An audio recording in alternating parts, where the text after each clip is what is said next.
I got bad news for you about anime. Oh, do they have it too? There are parental issues everywhere in anime. I think there's parental issue on every story you like look into. I can't think of a story which doesn't have a parental issue. Star Wars. You might be right about that. You might be right. All right, solved in one. Let's move on. Okay.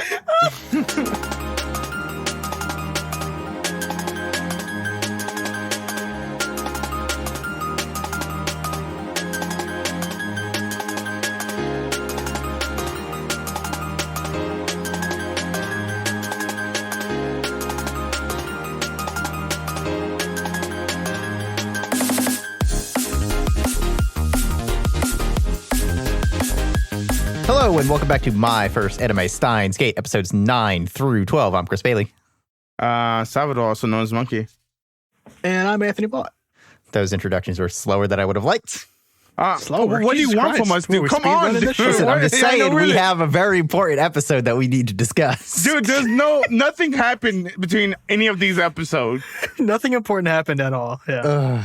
It's just all filler. All For filler. the purpose of giving the next three episodes 9, 10, and 11 their proper discussion, I'm going to pretend that I have not seen episode 12 yet until we get there. It'll be a fun surprise when I see my notes. It'll be like I sent my memory back in time. I sent myself a D-mail. Yeah, you're right. You're right. I'm gonna go ahead and cancel my pre-order on that. Mayuri. Yeah, Mayuri body pillow.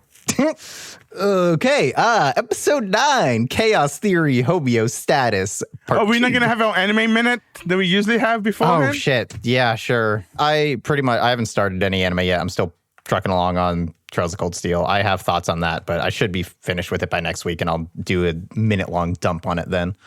Hey, Anthony, what about that rock climbing anime? Actually, I haven't had a whole lot of spare time this past week. So I have only watched the second episode. So I'm literally trucking at one episode a week right now. But I will probably wind up finishing it just to have something for Anime Minute. But we'll see. How's the character development? Character development. Let's see. On a scale of A to F, I give it double D's. Ugh. So Oh, bad. really? Very bad, actually. My anime minute, there's nothing going on. Been playing a lot of Minecraft though. I somehow became a leader of the server. I don't know how it happened, but somehow my title became Emperor King Somehow. Kazaa, Saint Monkey. So I've been having fun in this Minecraft server. Somehow it's self-proclaimed. So 1 point of order, 2 points of order. We didn't talk about Operation Erder or Erd last time, did we? I mean, I feel like by accident we did. I don't know what that operation is. Okabe calls something Operation Erd, which is another thing from Norse mythology, and Erd is one of the people believed to be, responsible for fate. If you think of the fates in Greek mythology, it's basically one of those. And I would bring that up because there's more Norse mythology in these episodes. Oh yeah, they talk about it. The other point of order, episode 10 made it very clear. Okabe is 18. Yeah, I told you that. I told you he was a young guy. I was operating under the assumption up to now that he's like in his mid-20s. He does not look 18. Yeah, he looks like 45, 50, something like that. Yeah, okay, so let's jump into episode 9.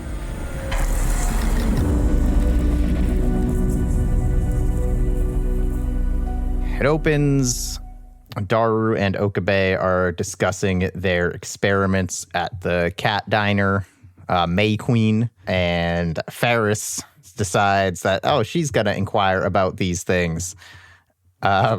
She employs her secret technique of staring at you while she's talking to you or whatever the hell. Well, that's actually really funny.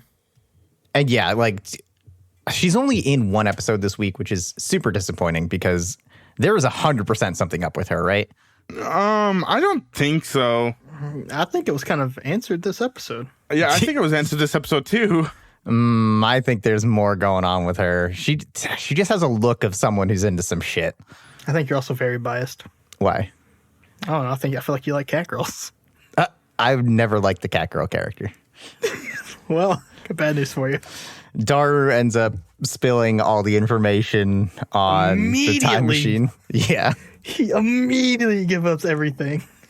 Yeah, so we cut away from there, and Makase is having a phone conversation. Sounds like something's going bad. I don't remember exactly what she says, but this is one of the times I should have rewound and looked at what she actually said because I was half taking notes. I just said, it's probably not that important. It's not a lot. It's real quick because it's. I don't even know if you can see what she says specifically because it's like phone conversation, and then she I think it's just they're just trying to say that she's upset. Yeah. And then from later on in this episode or the next one, I forgot when we can fathom that it has to do something with her family. Yes. Because she instantly came in, she's like, I'm not crying. Yeah. Oh my god, that was so dumb. But your eyes are red. Yeah, and they go through that whole thing, and then she sits on the couch and sobs into that little pillow thing. It's adorable. And Okabe says something nice. Is this the first time? He's shown bits of it before, but I think this is the nicest he's been up to now. Yeah, well, he has shown that he's been nice several times. Yeah. But this is the first time that Makase? Yeah, Makase pays attention, basically.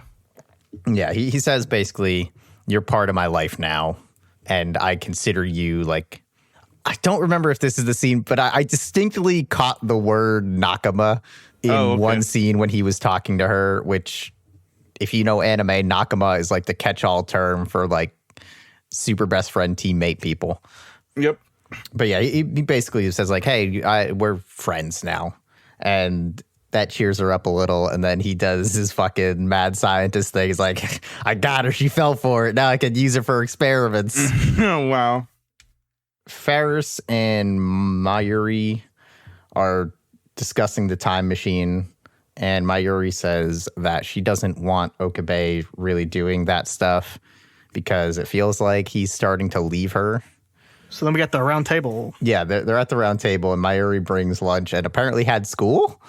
Yeah, I'm a little confused. I don't know. Mary is such a random character. I don't know what she's up to. I mean, with Okabe being 18, I guess it's possible, if she's a year younger than him or something, or not a prodigal genius, then I guess it's reasonable that she could be in school. Or if he just, dropped out. Yeah, it seems like Okabe just dropped out.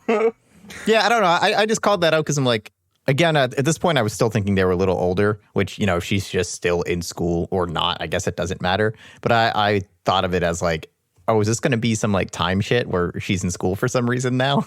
Oh, no, you might be right about that. I mean, I don't know, man. Just suddenly she's in school with having no mention of her being a student before. Maybe somehow time got affected to put her in school. Oh. Yeah, because if you think about it, that could have happened because what happens... Yeah, that's true. They do some more talk about CERN and science, and Okabe is this is boring. Who cares? And then we get a scene of Okabe and Daru just arguing about something in the background while Makise and Mayuri exchange a pleasant look at each other for some reason. And then the IBN is missing. Yeah, he asked Daru if he did a complete check on it, and there was yeah, I didn't do that. And he's like, why not? He's like, well, if I had it, I would have. That's a pretty good, honestly. Yeah, I didn't figure out that this timeline is not the same timeline. Yeah, because they never got the IBN in this one. Yes, we find out, and then we get a quick explanation of the butterfly effect, which I'm sure everyone's familiar with that. They talk about the IBN being gone, and Mayuri wonders who donated it, which causes Okabe to have the realization of oh yeah, it probably came from Ferris's family. So he knows her family already? No, but when he talked to her about it, she was like, I've seen those because my dad or something. Yeah, well, didn't her dad donated it to the shrine? I don't think that was confirmed. I'm pretty sure it was confirmed because why would Okabe go to the shrine? I think that's what I'm trying to figure out. Because he knows someone donated it, right? Oh, remember, Okabe, it was Okabe, yeah. Ruka, he said that he had it and it was donated to him a long time ago, and then he also but before that, Ferris said that she had seen one because of her dad, but she had no idea where it went. Right. So that's how he gets the connection of those probably donated by Ferris's dad to the shrine. Yes, I'm still not convinced. Because why would he drop it off with the message, someday a young man will come along who needs this? Although I guess he could be in the shit too.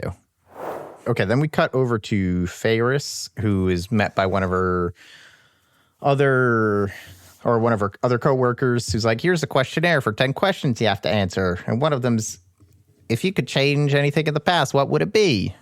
And she just dodges the question by leaning way too hard into the Catgirl stuff. At that point, Okabe calls Ferris, whatever. And we don't really see that conversation. But then we cut to Okabe and Mayuri out in the city. And we get to meet our little friend, the Metal Upa, again. Oh, yeah, it's in the shop. Which reminds me, we haven't talked about the fact that the first episode happened, have we? Yeah, what about it? Well, like, we're going through all of this. You think it's before?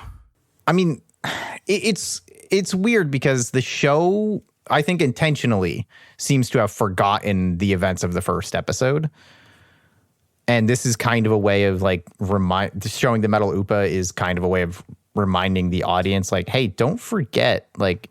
Does a Metal Upa inside that place? Well, there's a Metal Upa inside a place that has a satellite crashed into it. That is definitely not a fucking satellite. Also a corpse of one of the main characters. Yeah. And then, we know that event never happened. And so I think with regards to the first episode, we time traveled back a week from those events. Has anybody been scribbling down the dates to see if the dates match up? No. A week beforehand? No. I think more than a week has passed since they started showing those. I kind of thought initially that we were like working back up to like when that conference was going to happen. And that's kind of where everything was going to culminate. I still think we're going to return there. Absolutely.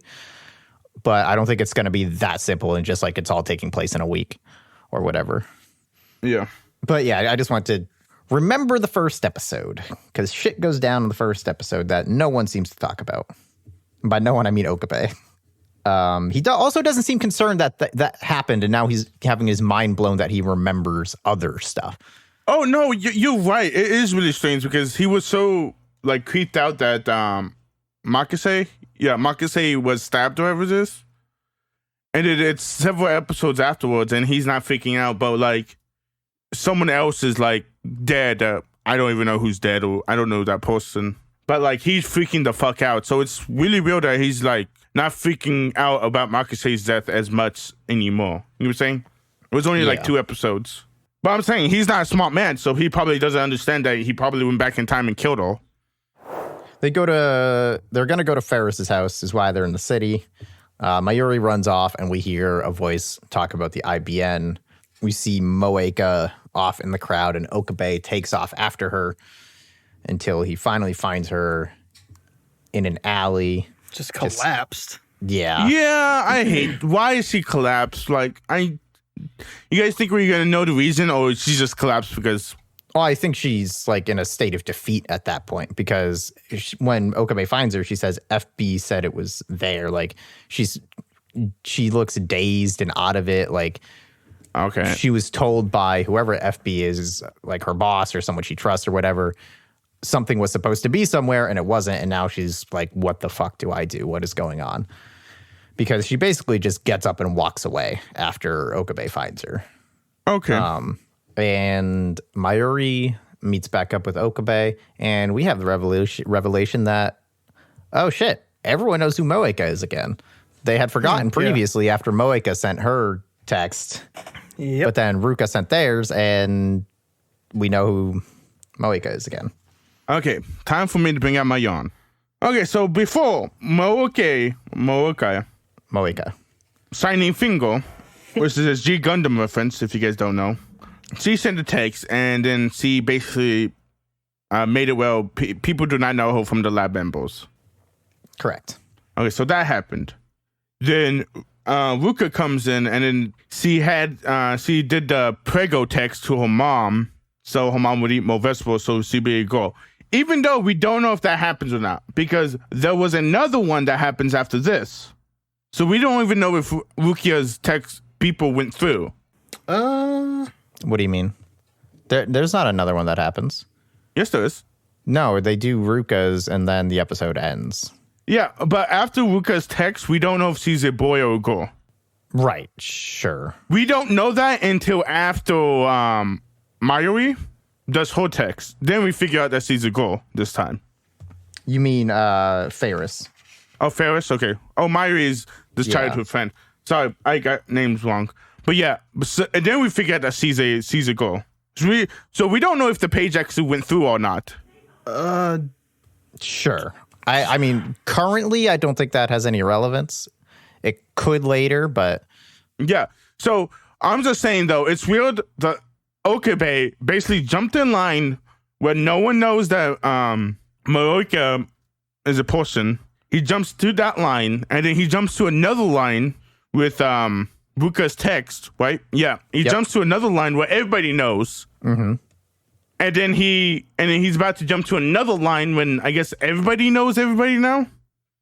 We're already on the line where everyone knows everybody. So whatever change Ruka caused also caused Moeka to cross paths with them again. Yeah, what that reason is, I have no idea. I don't think the reasoning at this moment is important to us as an audience member. I think that the fact that things can be changed this much, even if it's by sending a fucking 36 kilobyte message through the thing, I think that's the important. Yes. Is how much is changing based on these single D-mails. Yeah, and that's something that Okabe is going to have like a mini breakdown about at the end of this episode or the beginning of the next one, the two. And to kind of tie this in, like we're on the Ferris part, right? Yeah, we're just getting to her house and we meet her butler. Yeah, so Mayuri's like, oh, look, a real butler. I thought she was going to like start poking him or some shit. And then Okran's over there losing it at the window. He's like, they're like ants. I'm going to master that laugh by the end of this fucking podcast. No, it's actually really surprising. Not Mayuri. Ferris is actually super rich. Yeah, her dad's a real estate, or her family at least is a real estate like mogul. Or I don't know if they specifically say the business, but she's just like, oh yeah, my family owns all of this land. Yeah, random question. Do we know if her dad died or not? We don't. Is that a thing? Okay. That was going to be the question I had. Okay. I was just saying, I think her dad was dead. I think I'm inclined to agree. Okay. At this moment, I'm also inclined to agree. Yeah, lukewarm take. Yeah, lukewarm take. Sound of ice. No, that's a snake. When you find your lukewarm noise, let me know. No, see, snakes are reptiles, so they're cold-blooded. So the snake noise works, so it's a cold take. I don't know. I have a question for you guys, bringing it back to the story. So we found out that Ferris is, she wants to send a text, and she's not going to say what it is because it's private, and everyone agrees privacy is key. And at that point, I realized, based on her family's background and history with the town, I was like, something bad or something big's going to happen here. Mm-hmm. And I think that's why I pushed so hard earlier, like a few minutes ago, when I said that these small-ass data messages are so big. That's why the reasons behind some of these things don't matter yet, because I think they're just setting the stage of how much can change based on these fucking small D-mails. Yes. And then the fact that they're talking about physical time travel now. And I think that's kind of what leads... Is it the end of this episode? Yeah, it's the end of this episode. I think, yeah. But I think they set this up very, very well. Yes. Before we jump into that, the one thing... I do just want to quickly run through this because we do learn her real name is Aki Arumio, which Daru does not want to know because it breaks the illusion. And we do get a little bit of Okabe monologue, like just real quick internal monologue after they have the whole or in the process of Ferris wanting to do her D-mail, where like his tone completely changes from how he presents himself outwardly. And I don't know if we got this before, but I just really noticed it in this scene. He sounded just like very cool and calm and normal. Okabe? Yeah. Yeah, I don't think I picked it up here because I was still like, when we last parted, I was very much like, this guy's fucking insane. Mm-hmm. And I have to say, by the end of 12, I have reeled that back in a little bit, and I think he was just playing around and having fun. Yeah, now that I know he's 18, like, he's just a fucking weirdo. Like, he's definitely just, like, playing pretend, I think. Also, we do have lab number 007. Yes, we do. I want to get that out there. Yeah. Oh, did we discuss the fact that the phone call with Makase? No, we did not. I was just about to talk about good. that. Yeah. He calls Makase, puts on his mad scientist voice. She hangs up on him. He calls back. You're like, oh, it's you. I thought it was a prank call. He's like, it's from my number. He starts to be an asshole. She hangs up. He calls back. She hangs up again. He calls back. He's being real polite. That was so good. He was outside, like, kneeled down, just being like, could you please, if you don't mind? I said the hang-up's a wheel. Yeah. And she starts to mock him a little. He starts to yell. And then in the background, they didn't even translate this dialogue, but in the background of the other characters, he starts to get real polite again. Because I think she's probably like, you motherfucker, keep it up. I'm hanging up. I just love how much I called this out before it happened. I keep looking at my message where it says her message will have actual consequences. Yeah, I mean, that's definitely why they kept it a secret. So, yeah, she sends her message, and the time stuff happens, and we don't see anyone except this new guy hanging out. We learned it's Ferris's dad, and he was like, oh, I was just talking to Okabe, which I'm kind of annoyed that he was like, yeah, we were just talking about what, actually? Though? Why am I here hanging with you? I'm saying good-looking dad. Good-looking dad. That's what I'm saying. We find out he did not donate the IBN. Okabe starts to get really like unsure about stuff, and we see that all the stores have changed. Yeah, everything. Actually, this dude, after this set of episodes, this ending hits different twice. Because at the end of this episode is him looking around, freaking out. All the stores have changed. Yep. And the ending starts to play over it, and it's so good. Yeah. I have a question. Did you guys see that Ferris still had cat ears on, though? Yeah, her personality didn't change, but she decided not to bring that personality into the town, the Moe culture. Well, here's my theory on that. If we're all operating under the assumption that her dad is dead, right? Sure. Was dead. Is dead in a different timeline. Then she inherits his money and allows her to bring the Moe culture. But if he doesn't die, then he's still in charge of the money, and he's a serious businessman or something. Or and not he's even not gonna, money, just he's responsible for what goes in the town. Yeah, he's not going to put all this cat stuff in pervert comic books. Yeah, so she just didn't say the whole truth. She probably didn't lie, but... No, but I don't think Ferris would have cat ears on inside her household after this point. You know what I'm saying? Well, I think she still likes the culture, though. But she just doesn't have the power to force it on the town with her dad there. I'm just saying, I think this was just a complete mistake. I don't think I think they just kept that cat ears on by mistake. I might be wrong, though. Really? Yeah, I don't think so. I think they drew cat ears by mistake? I mean, I think they do models now. I don't think they do, like, actual drawings. Well, this show's from, like, 2009. You think they still do drawings? And it varies what they do. I don't think the cat ears, one way or another, matters too much. I think that's just her.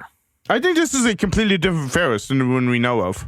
I don't think she's completely different, but she is different. I mean, she's not as immersed in the culture. I think it's just something that she likes. She's not like the herald and champion and fucking paragon of it anymore. But I very, very, very sincerely doubt we are done with her. Oh, no, we're not done. I kind of hope we are. If nothing else, just to show Chris that that he's completely wrong. Well, like that she's got more going on in this story. I mean, I think that we'll find out like what specifically she sent, but I don't think it has a whole fuck ton to do with CERN. If anything, her dad might have something to do with it, but I think her B-side storyline like is not going to wrap too hard into this time travel shit. I don't know, man. She's too featured in the intro, I think, to be... I agree with Owens on that. I think she's going to come in big in like the last third or something. But yeah, any other notes on episode 9? No. All right, then we'll jump into episode 10, Chaos Theory Homeostasis 3.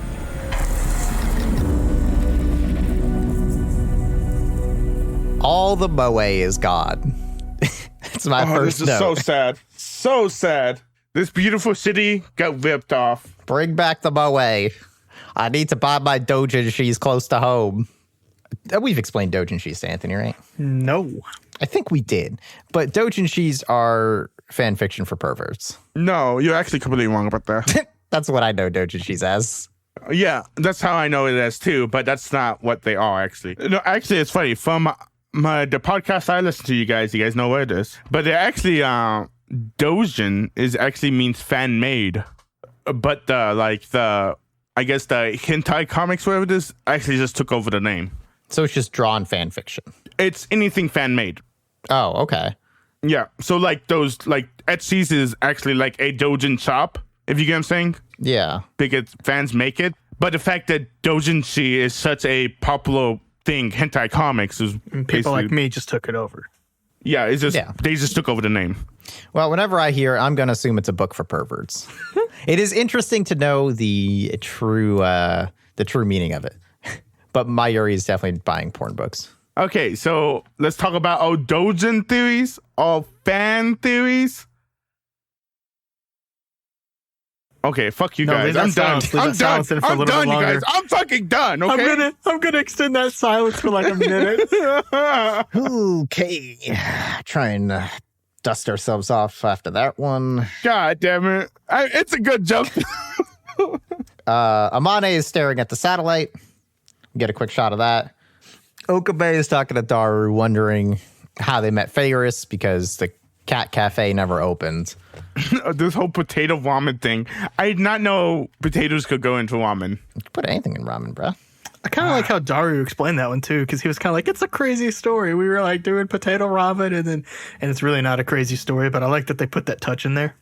But yeah, he got sick, and so Mayuri and Okabe had to play against Feiris in the Ride.net tournament as a duo, and Mayuri and Feiris became friends. And this is where Okabe has a thing of like, so the past changes, but relationships don't change. Or we get back to the apartment, and he sees like Ruka and Mayuri interacting, and the stuff about Feiris. So it kind of introduces the idea that even though events change, there's still like a connecting thread, or certain things will always be drawn to happen or drawn to each other, or the idea that some things are inevitabilities rather. You might be right about that, but the fact that we didn't meet Mokie in that one timeline, that means the whole lab community didn't meet her. Or not the lab, but the lab group didn't meet her, so they didn't make that relationship. So you're saying that relationship is not important in that? Well, I mean, how long have they known Moike? Moika. And Moika, yeah. How long have they known her? Yeah, Like, and they 4 didn't days. really establish a relationship. But they've known Faye for at least 5 years, it seems. Okay. I mean, I'm not saying it means anything. I'm just saying they kind of introduced that idea, or at least Okabe is considering it. They're hinting at the fact that timelines can change, but relationships will stay the same, which, I mean, honestly, that kind of checks out because, like, aside from a few, like, I don't know, this nature versus nurture talk is coming soon, I think, is like, you're still going to be the same general person, right? So you're still going to frequent the same areas. I mean, obviously, trauma pending. Well, it depends how much the nurture changes, right? Yeah, exactly. That's what I'm saying. Like, but I still think generally, if the nature's mostly the same, you're still gonna like. Well, the idea of nature is that it doesn't change. It's unchangeable. That's what I'm saying. Like, you came out, you're going to come out a certain way, right? Right. Like, I'm always going to come out a slight nerd, no matter what I do. Sure. For the most, like, because that's just like I've played video games since I could move a controller. So if we kind of use that thought, then it's not completely. Like, even without them explaining it, I think it's pretty safe to assume that people are still going to find interests and hobbies and go to those places to meet other people who have the same interests and hobbies. Yes. Yeah. They're planning a girls' beach trip. Okabe can't come because Daru can't come because they're perverts. And if this show had a beach episode, I was going to be furious, probably. I'm pretty sure it has a beach episode. I'm pretty sure this has a beach episode, dude. I'm waiting for that one time when they take a break and go to the beach. You know what? I don't think they're going to get that chance. Oh, yeah, I sure. think Right so. after Mayuri's funeral. Oof. Dude, why would you spoil it like that? We was doing so good. This has been fucking almost an hour when we have not talked about anybody's deaths. I'm tearing up now. But All right. Instead of that, let's talk about sexual harassment. Yep, we have literally the worst way they could have confirmed that Ruka turned into a girl. You know, though, I didn't hate this one as much as I hate the other ones. oh, dude, I hate this so much. This sucked. Yeah. I hate that it happened the way it did, but I feel like because that we know exactly who he is, I feel like that he would do this. Anthony's not wrong about, he didn't he touch Mikase's boob like before? I don't know. That like in the first episode? Yeah. No, that was again like right after she had died. And he's like, wait, you're real? Hold on. What's going on? Yeah, and then this guy turned into a chick and he's like, oh, wait, do you have a dick or a vagina? And then he reached. Yeah, I mean, I just feel like the only reason this scene is here is to confirm it. And they could have done it in so many other ways. They could have just left it at him going, wait, Ruka's a guy, and everyone being like, what the fuck? No, dude. Like, that should have been enough. Yeah, but Okabe never does that. He doesn't believe his fellow lab mates. Truly, that would have been more out of character than him walking up and groping her. Yeah. I would have I'm sorry, dude. been But okay with that. I'm not okay with it, dude, either. But, like, would Okabe do this? And Yes. I'm also not condoning the act he did. I'm just saying it makes sense that he did it. I also think he's had enough. He's seen shit change. Like, it wouldn't be a far cry for him to be like, oh, okay, that changed too. Okabe comes down complaining that he got tortured, and Amane gets real concerned. Like, Makase tortured you? What? And then he's like, yeah, she made me sit on my knees for an hour. And she's like, oh, that's not real torture. It's like, you talk like you've been tortured. And then she's like, you want to go for a bike ride? Or like, you know what torture is. And then she's like, yeah, anyway. Yeah, you want to go for a bike ride?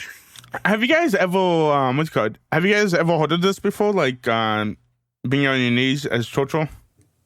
No. I think she was just like doing the equivalent of go sit in the corner. Yeah. No. Like, you get No. like, he gets on his knees whenever he's being polite. No, I think it's like, I think in Japan, like, if you're sitting on your knees, it's like, supposed to mean like you did bad things. I thought they did that to eat. Maybe it might have been more of like a prostrative posture, like not just sitting on his knees, but maybe like on his knees and bent over and like for asking for forgiveness, that kind of pose. Yeah, it might be that, but like I'm pretty sure sitting on your knees is actually like it's not a torture device. It's what you call it. It's like Punishment? go clean up your room. Yeah, it's a punishment. Thank you. Amane, we learned, is looking for her dad. The pin is all she has left of him. And she says there's some stuff going down tomorrow, and my dad might show, so I have to go look for him, or he might show up at a certain place. And Okabe's like notices that she seems uneasy about all of this because she's like, whether I find him or not, I'm leaving. Like, so later, he's like, all right, you're lab member 008 now. Email your Yep. dad. And she just skirts. She's not even interested. Yeah. And she says, you're a good person sometimes. Or just you're a good person. And he's like, how? Use your sentimentality for my D-mail experiments. And Amane laughs because she sees right through this chuckle fuck. Yeah. Then we talk about Operation Eldramir, which is the cauldron that Andramnir cooks Saravnir every night in for the gods. Say Mir one more fucking time. Boromir. Lord of the Rings. They're planning the banquet for Amane, and Okabe wants to follow Amane, and Makase's like, don't follow Don't you her fucking dare. to her secret meeting with her dad, you creepy fuck. Let her have her fucking privacy, you asshole. And actually, I was kind of like, man, she's not wrong, but like, I think like what we know, he needs to go follow her. And then he gets a text from Pat GHQWSK. Do you guys think that means anything? What is it? Sorry, Pat. Pat GHQWSK is the sender. But it's a jello.png, right? Something like that. Yeah, he gets the text that says, I'm watching you, and then a picture of red jello. Random question. Not green jello. does green jello mean something, Anthony? Everything else turns to green gel. Oh. So he sent red gel. I think it was a threat. Then we go shopping with Okabe and Mayuri for Operation Adumbla, who's a cow in Norse mythology. Because I think they call it that because the beef is expensive. I love how Mayuri was getting worried because he wasn't being weird. Yeah, dude, I love this scene. I do too. Okay, so this throws my theory completely out the window. I thought for sure that him going on his phone actually means something. We all know eventually it's going to mean something, but I thought this was like a thing that's going to tell us that, like, no, he's really not crazy. He's actually talking to somebody on the other line. And then Mayuri's like, no, you're just crazy. And I'm like, fuck, there goes my theory out the window. Well, I don't think he's crazy. I think he's just LARPing, basically. Still throws my theory out the window, Owens. Oh, well, yeah. Okay. But yeah, after the whole paranoid shopping trip, Mayuri starts to talk to him about how, like, hey, remember when we were in grade school and you got sick with a fever and I was worried you were going to die? I looked up at the stars and I saw a shooting star and I wished that you wouldn't die. She really likes him. Yeah. And he was like, oh, yeah, that was when everyone was freaking out about Y2K. And that's when I realized Okabe was 18 years old. Really? Okay. Or not that he was 18. That's when I went and looked up, like, how fucking old is this guy supposed to be? All right. I closed my eyes and Googled Okabe age because Google will spoil everything. It's really weird when Monkey comes in and tells you that Okabe's 18, but no one believes him. It's really weird that happens. Why would we believe you? Fuck you. I don't know. I'm going to listen to the one before this. I don't remember you saying it. I don't either.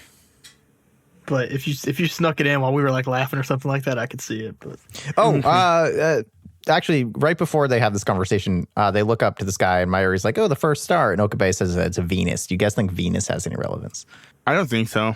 It's just where men are from, right? So. I think the thing is Mayuri doesn't know what stars and planets are. Yeah, I'm just saying Venus is the Roman goddess of love and beauty. I don't have any meaning from it, but I don't think so. We're kind of in the Norse mythology, right? So I don't think. Yeah, but yeah, they're doing this whole thing, and he says what he talks about is, or I don't know if he says it or if he's just thinking about it, where he has the realization like everything he saw began to flow together, and suddenly I shook and couldn't stand up, and that's when he got his reading Steiner.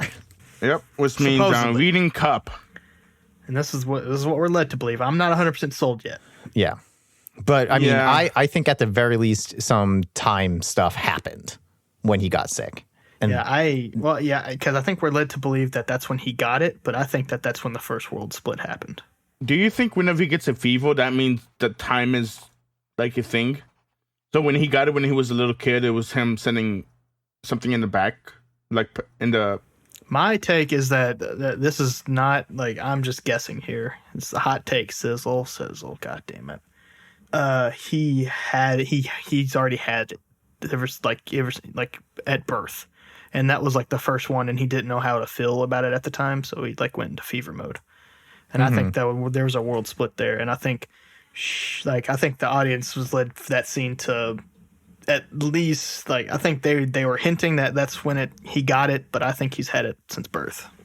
Okay, I'm just going to say this. I think Okabe's died as a kid with the fever. Mayuri grew up to become a time-traveling scientist because her death fucked her up so bad, like a childhood friend died so bad, that she decided to send a message back to Okabe when he's a kid. He's like, hey, Okabe, drink more orange juice so you don't die. So he gets that calcium C, or whatever it's called, or D. And so Okabe actually survives and changed the whole thing. That's not out of the realm of possibilities. Yeah, that wasn't an awful theory until you said the orange juice thing. Dude, it's something to make him alive. I love something to make him alive. I love how orange juice is the reason that you're out on this theory. No, because I think that's an interesting theory. I do too. The saving him, I think, is definitely where the nitty gritty lies. And orange juice, if that was actually it, that would be absolute dog shit, and we would get Evangelion by the show. But that I think that's a really interesting theory. No, I don't think it's a thing. But goddamn, if I'm right in the end, Stick to your my convictions. God. That's what you're. That's it. That's it right there, baby. I think I'm inclined for now to agree with your thing, Anthony. Of we're led to believe that this is like his power acquisition, but actually it's a time split happened there, and for whatever reason. Oh, but also the scene is very good because Mayuri is all worried about him. Then he pretends to get the phone call about the beef being too expensive. Oh man, after her reassurance though too, like his smile, his genuine fucking smile was so good. And then we get to Makase is cooking for the big party. Anthony, are you aware that girls can't cook? No, really hot girls can't cook. Hot girls can't cook in anime culture. No, actually, it's not hot girls. It's like the main love interest can't cook. Yeah, pretty much. And Makase is helping, I guess. She's fucking going ham with those knives. Apparently, she's cutting them. Oh, the mushroom. Was she doing the mushroom? Yeah, she's cutting the mushrooms. Okabe's like, stop cutting mushrooms on the table. Also, it's not Makase, it's Mayuri. Oh, I meant, yeah, okay, Mayuri then, sorry. And then Okabe's just going around saying, "Don't do that. Stop doing that. Stop doing that." I wish why. Yeah. Dude, the fact that Mayuri knows how to dual-wield knives, you guys, that's why she's best girl. That's what I'm saying. I would not be comfortable with Mayuri chopping mushrooms with two like butcher knives on a small table either. Okabe's in the right here. And also Makase has no idea what food is, so he's right. No, I'm pretty sure Mayuri knows how to cook. Unlike what's her name? Mikase. I'm pretty sure she doesn't know how to cook. So I wouldn't give her a knife. I would give Mayuri a knife, wouldn't give Mikase a knife. Well, it's just the technique that she's using. It doesn't matter. If she gets the mushrooms cut, finely cut, because it's supposed to go in a salad, right? Unclear. I mean, in this situation, I'm eating the pizza. That's all I'm saying. The pizza's not there. Oh, is this not the pizza scene? Fuck. We're going to talk about that because fuck Daru, man. But he shows up and he's like, I'm here to eat Faris' cooking. I left my time machine for a meetup to eat her cooking. First mention of the time forum. Yes. Time you know machine forum. it means like an internet forum, right? Yes. Okay. I thought you meant, okay. No, I didn't. Okay, yes. It means an internet forum. Like people go on the internet and post about time travel and they were having a meetup. So they literally were doing like I thought this was a physical meetup. It was, but it was people who were posting on this forum were like, we should get together and meet for whatever reason. Yeah. We get introduced some of the other inventions. They pull out what looks like a mine, but it's the Moad snake, gadget number 4, and it explodes into like water or something. Yeah, it's a humidifier, isn't it? It's like an instant humidifier. Oh, okay. I didn't catch the full line. I think. Yeah, it's an instant humidifier that just fills up and then like as they're like doing it, he's like, no. Yeah. I mean, humidifier. Yeah, whatever. I don't care. They have a solution. Gadget number 5, which is called Once Again I've Connected Something Useless by Goemon. Also, I just want to mention that was a claymore. Oh, yes. Well, no, it was just made to look like one. I know. That was fucking hilarious, though. Which is just a vacuum they've remodified so it can work as a dryer. But if you use it, it flips the breaker. And then we get that nice scene between the main love interest and Okabe. it's very lovely. I did enjoy this scene. They're fumbling around in the dark, and then Makase starts laughing, and she's like, man, my other lab had smart and cool people in it. You guys are fucking children, but it's fun. And it's completely understandable because everyone's trying to be the smartest person in the room at her other lab. Yeah. And here's just kind of like, chill, bro. Okabe's like doing his thing, but whatever. The rest of us can just kind of ignore him and be cool. Sorry, Halloween. And the lights get turned on, and they're literally face to face. Well, before that, I have a question. Okay. Makase is talking about like the difference between the labs, and Okabe says, I guess maybe I simply wanted friends, like seemingly in the middle of Makase's thought. Do you guys think he was trying to finish the thought for Makase, or do you think he was talking about himself? Or do you think perhaps both, and that's why it was framed that way? I don't know. I don't remember exactly and specifically what you're talking about. Makase is, she's talking about the difference between the labs, and then I think she says something like, I think she literally like is starting to lose what to say, and she starts a thought, and then Okabe interrupts by saying, I guess maybe I simply wanted friends. Is it phrased specifically like that? That is his exact wording. I would be inclined to think that it works for both of them, and that's why they framed it like that. Okay. Is he was answering, and it just works for her as well. Yeah, especially after these later episodes, I 100% agree, especially with it leaning towards Okabe. And Makase, starts to... They have that conversation a little more, and then Okabe is like, wait, do you have a fever? What's going on? Why are you being weird and open? And then the lights come on, and those two are in kiss pose. Do you think that was a thing of circumstances, or do you think they were totally going to kiss? I think they were going in for it. I think they had a moment. I don't think they was going to go for a kiss. There's no way Mikase would kiss Okabe. Really? I think there's a possible reason they would kiss, but I don't think they would kiss right now. She's too much of a tsundere to kiss him right now. I don't remember what episode it's... Oh, I think it's in the previous episode. Yeah, I think it's when they're in Ferris's apartment, where those two are arguing on the phone, and Ferris says, like, wow, those two don't like each other, huh? And Mayuri's like, no, I think it's the exact opposite. And Daru's like, I agree. Yeah. Which, yeah, Daru, yeah, same. That's the only time I'm ever going to say I agree with you, you fuckface. I feel like you said that last time. Actually, you know what? I'm just going to agree with Mayuri here. That's the safer way. Yeah, I don't know. It could go either way. Amane is late, and she texts to Okabe, I'm sorry, goodbye. And he runs off in the rain to look for her. He has a whole internal monologue about questioning using the D-mail because it changes too much again. And we see that the satellite is gone. Yep. Almost as if it is a vessel for Amane. That is a time travel vessel. Oh my gosh, I did not think of that, you guys. Did you really not? No, I did not. I did not connect those dots together. Which means in the first episode, the person making the hand gestures on the roof at Okabe was Amane, probably. Wow, you might be completely right. I think you are right. It makes complete sense. Every time you said that, like you referenced it a few times, I'm just picturing some dude with like wands marshalling someone an airplane in like a suit, and I think they're just like crossing their arms when Okabe runs onto the roof to see what happened. Yeah, it probably. Yeah, I mean, I 100%. Or crossing their wrists like in an X or something. I don't know. If we saw anyone come out of that thing, it's fucking her. Yeah. Do you think he's the one that killed Mikase in the first episode? Yes. And that's why she's so shocked when she sees her the first time. Yeah. Because she thought she had killed him. Her. But time was changed after that. And no one... Well, okay, we don't know what's up with Amane yet. So let's... No. We don't need to go down that rabbit hole right now. Also, I'm just saying, like, from my point of view, I don't understand why you would change the past for Amane. She's a good friend, but, like, friends come and go. Like, you don't need to change time to... I'm sorry. I have to stop you at that thought because this is a podcast about anime. And you just said friends come and go, and that is the antithesis of anime. Oh, okay. Okay, I guess you're right. Okay, my bad. I was just so hung up. I'm like, Okabe, you changing time way too much, and you're going to change it for this one girl? Not even to save her life, just so you can have more time with her. Well, he wants to help her.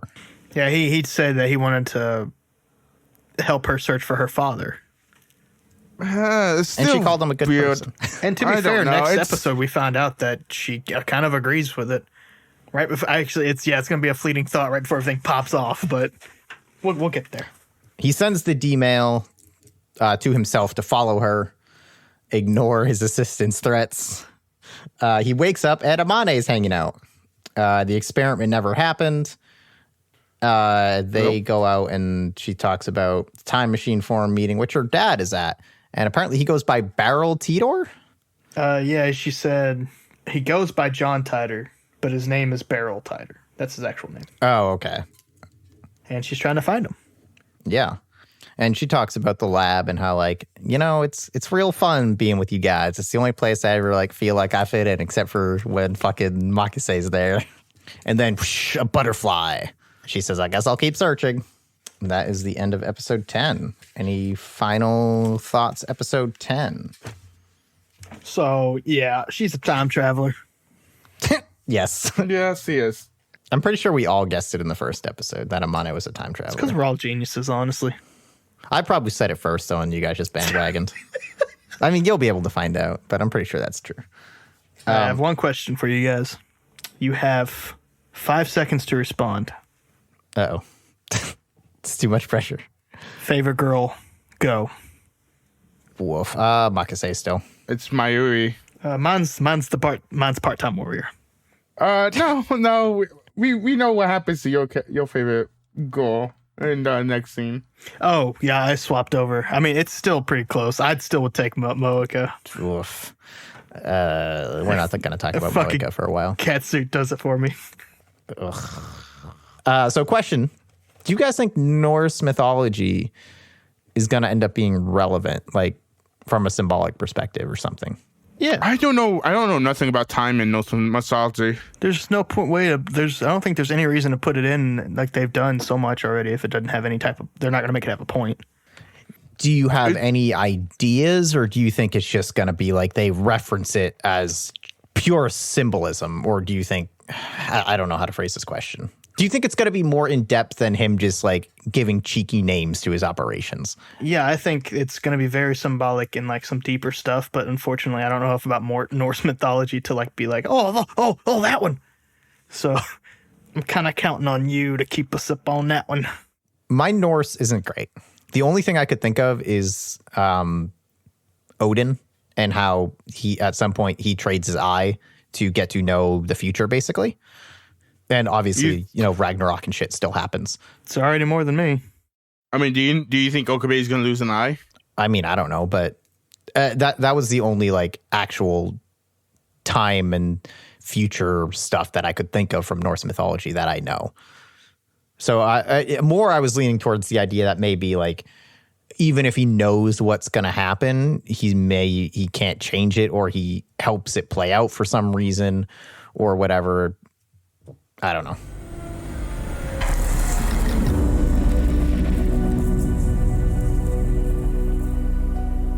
Episode 11, Dogma in Event Horizon. Amane needs to distract Mr. Braun for 5 seconds so they can do an experiment. She's going to do it by seducing him, and she shows Okabe her muscles. What's happening? I don't fucking know, man. Dude, this went off real fast. I was like, what the fuck? Did I miss something in the last episode? This is great, though, because she's like, look how toned I am, and he pokes it. He goes, yeah, you are toned. Yeah, nice. She runs in and throws her jacket over Mr. Braun, and it does literally nothing. I don't think she knows what seducing is. And then we find that the shaking continues to happen as long as that TV is on. And Mr. Braun is not happy, and he punches Okabe, or does some violence to Okabe off screen. To be fair, he deserved it. Yeah, Okabe's kind of the worst tenant imaginable. Yep, he is kind of the worst tenant. And then Makase figures out that the TV is acting as a lifter. Would you like to explain what lifter is? I don't know. The last bit of episodes talked to us what lifter was. Yeah, but I don't remember what the lifter is. Yeah, I have no clue. She does a big science talk and talks about sending a person's memory data back in time and how it's possible, or how it's theoretically possible to send a person back in time by sending their memory back in time instead of the actual person. This one is dubbed Operation Verdandi, who is one of the other fates along with Erd. So the only one we haven't been named is Skuld, which, hey, they're probably going to do more time shit. And it's going to be called Operation Skuld when they take it a step further. That's my guess. They come up with this whole plan to send people's minds to the past. Then we have another nice Mayuri Okabe scene where they're walking and talking. And she's like, hey, what happens after you send your memories to the past? Or they kind of talk it out to basically mean like, so if Mayuri sent her memories to the past, after this conversation happens, Mayuri would remember the conversation happening, but Okabe wouldn't remember it happening if Mayuri doesn't then come have it again. So essentially they're finding out a way to do what's already happened to Okabe. Yes. And then Mayuri's like, oh, that would be sad. Okabe's like, you know what? for me? And she's like, no, that'd be sad for Mayuri. I'm starting to kind of think about that fever thing, and that maybe you actually do have to undergo some type of sickness to get the ability to remember memories. Oh, expound, please. Oh, baby, I got the Gates of Steiner playing. Let's go. So maybe that the fever was actually him getting his quote unquote power. Mm-hmm. And truly it's just they found a way to make permanent the ability to understand memories as you're traveling through world lines via whatever technology they're kind of talking about is the basics of the beginning of that process. And then, of course, once it gets formulated and stuff, and maybe he sent it back to him as a young kid to try to, fight whatever's going to happen. So maybe that fever was actually him getting the power, quote unquote. Okay. And not necessarily that the theory. first world line. Sure. Which would explain why.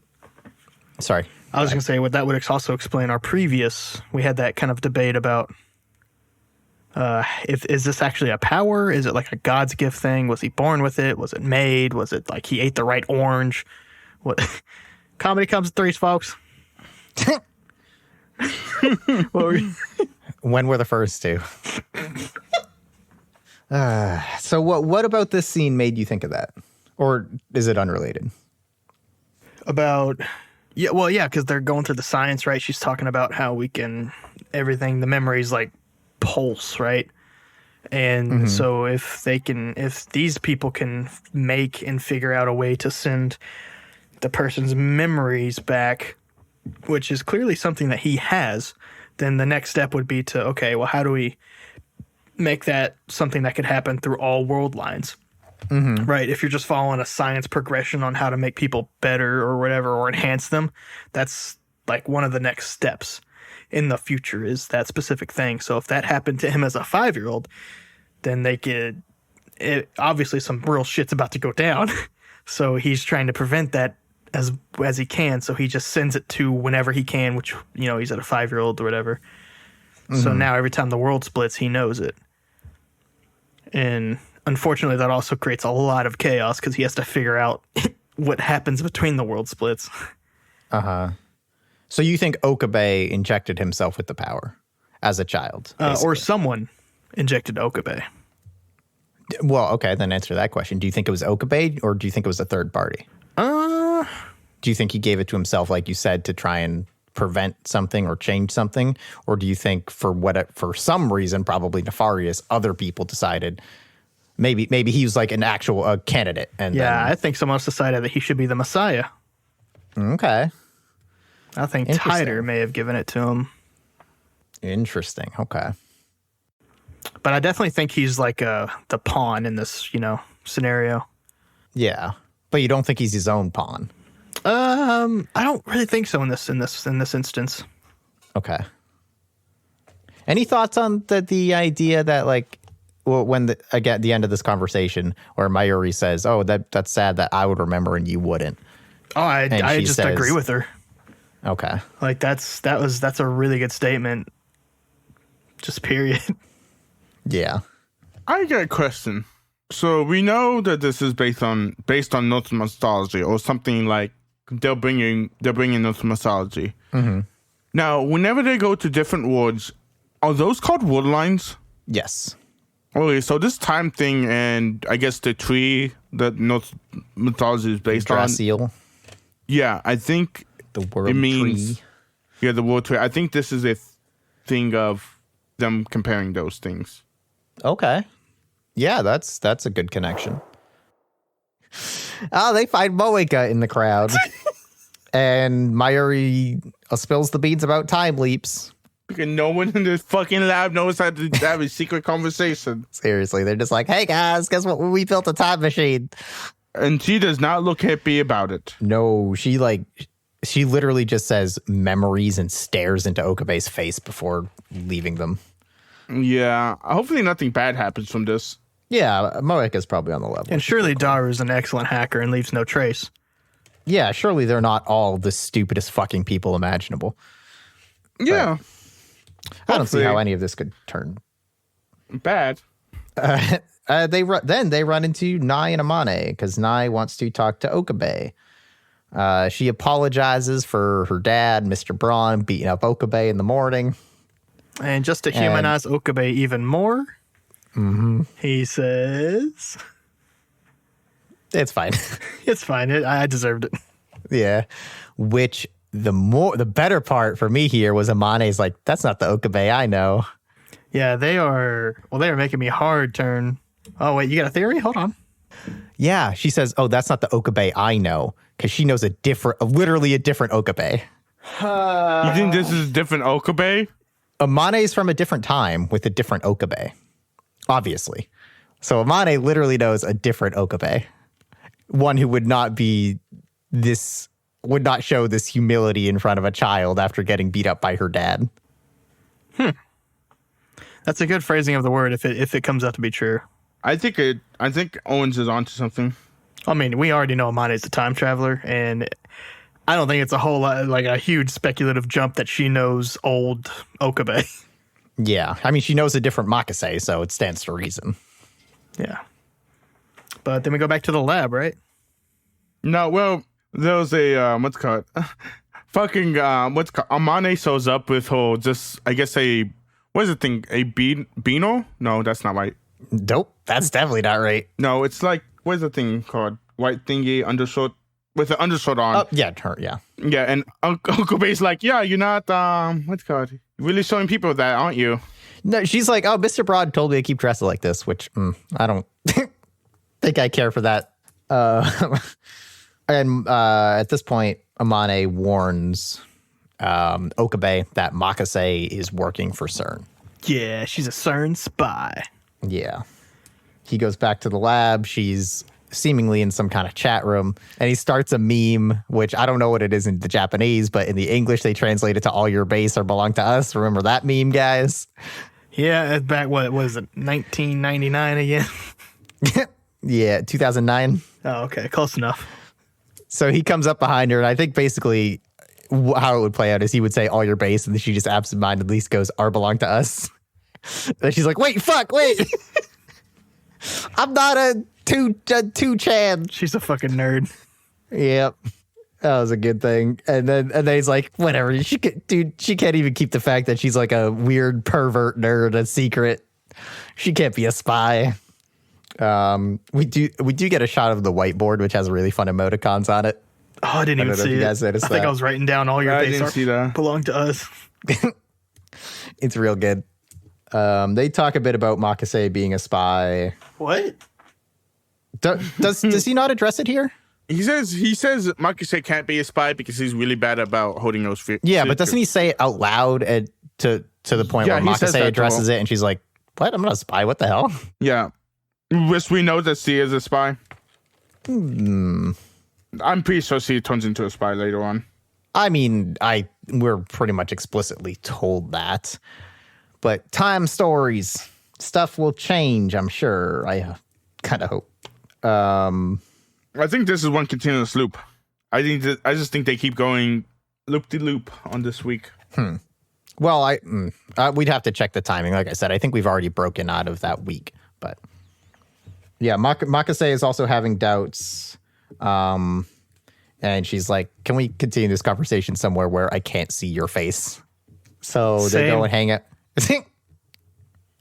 They go and hang out at the park, and she talks about her dad and how he hates her because not as a daughter, but as a rival, because she loved his work so much that she got so interested when she was young and got into it and started to write papers that were better than his and beat him in debates and point out all his mistakes.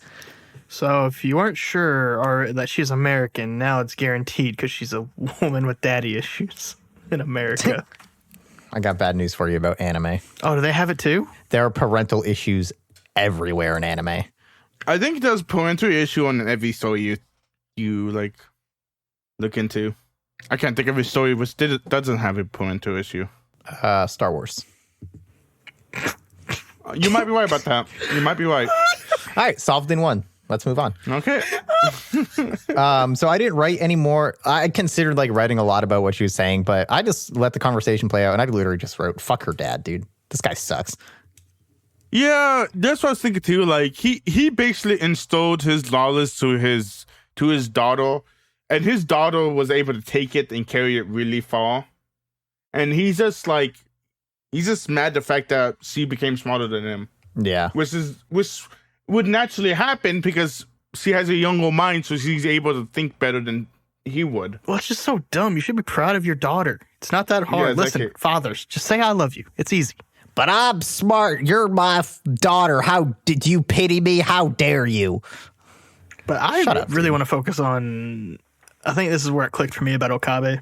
Yeah, so I think I know exactly probably what you're talking about, but just to run through it, she finishes that off with saying, like, I'm worried my dad will like literally lose his mind if we publish this time machine stuff, but you're right. I'm going to do it anyway because I can't help it.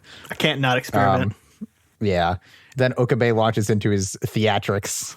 And he's Ah. like, we'll begin immediately, and then I'll help you reconcile with your dad. I need you at peak mental condition. That's pretty good. And I assume this is the scene you want to talk about. Yep, right there. That's about it. He's got this laughable, dumb ass trait that like just kind of inherently makes him a good friend, you know? Because he's not like a bad guy per se. And this is I where wouldn't say he's a bad guy. you would. I wouldn't say that. Oh yeah, no. He has never shown me that he's a bad guy. Yeah, and like it's just Although he does touch people weirdly a lot of times. well, yeah, but And I don't think peeks on them. he's purposefully doing it to be like, oh, I'm a cop of Phil.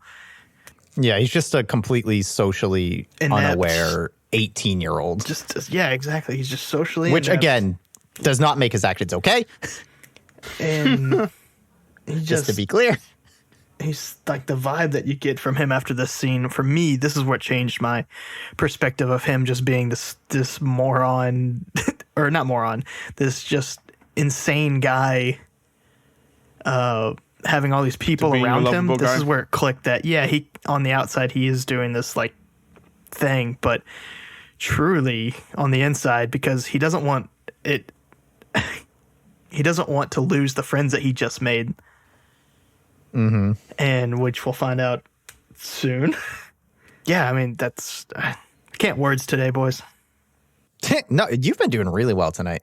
Good for you. Well, this time this is where it clicked that he's not that crazy person. He is actually just a socially inept, laughable, like, I don't know what that last word is. He's a goofball. Goofball, there it is. Socially inept, laughable goofball. And he's just like that. I think that kind of creates a good, like on the inside, that he's just a good listener already and stuff. Yeah, and I mean, Makase is a perfect parallel to that, where whenever she starts to get near sincere feelings, she goes in full tsundere mode. And whenever he starts to get near sincere feelings, he goes full mad scientist mode. I disagree, actually, Okay. because he's serious right now, and I mean, they have their moments, but he started it off with the whole mad scientist shtick. you're right. It's just it's just weird for me because, like I said, I just transitioned to like actually agreeing with this character more these past few episodes. Okay. So like, I was just like, whenever he talked, I was just like, fuck him. And now I'm kind of like, all right, I'm gonna listen to what he's saying now because it's clear, it's pretty obvious for you guys, I think, that have been on his side the whole time. But for me, Mm-hmm. and everyone who kind of thought of him as just the like, dude, shit, like, let's move on. I think we just now realized that because he's real right now and he's not like already playing it off. He's actually like, I think when he turns up the mad scientist vibe, it was to make her feel better. It was to give her an out of the conversation without her being awkward. Maybe. And- yeah, I could definitely see that for sure. And I think I think that like when he's doing the emotional stuff, he uses that, he gives an out to people to even like to honestly make him an even better friend. Like that makes you want to like that lets you open up to that person more because it's easier to come out of a conversation that's so deep if he kind of gives you that out, rather than just being like, so want to go back to the lab? You know, that would be real Yeah. fucking awkward and weird. And like, I don't know, I think they wrote this scene extremely well, man. This was so well done, this scene. Yeah, I totally agree. I don't think I would ascribe quite as much social awareness to him.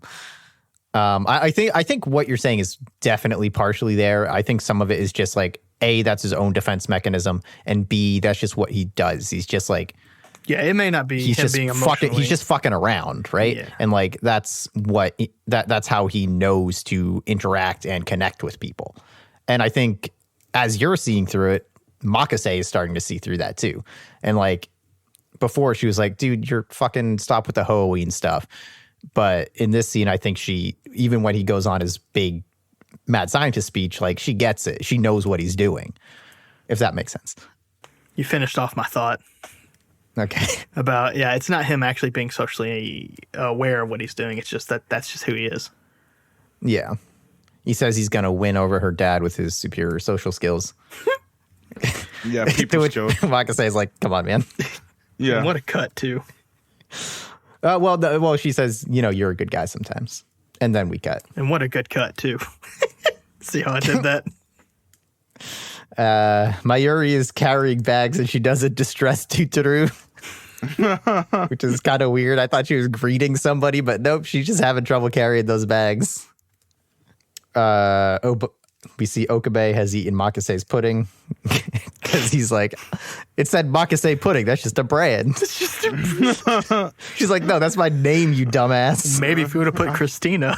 Mayuri comes in with her cosplay materials and sleepover gear. They start to argue because they don't.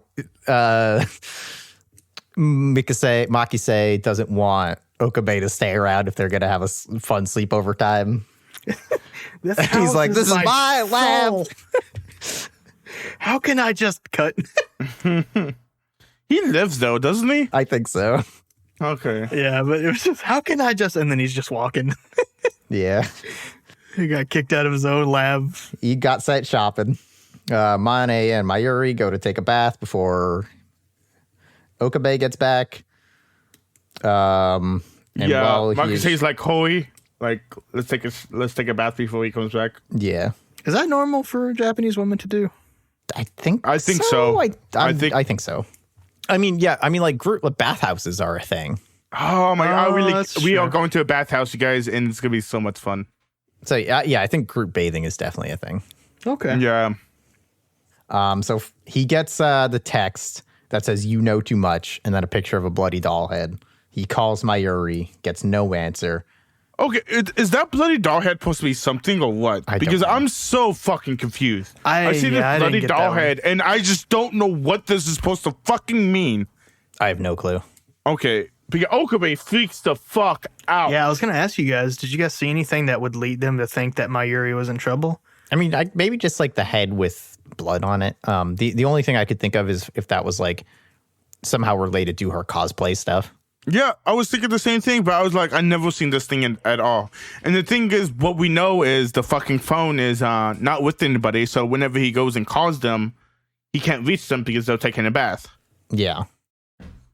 So he freaks the fuck out, and then we get this beautiful animation of hand-drawn animation of him running throughout the city. Yeah, it's which is black so and white. nice. It's real choppy. Yeah. It almost looks like a flip book. It's so good.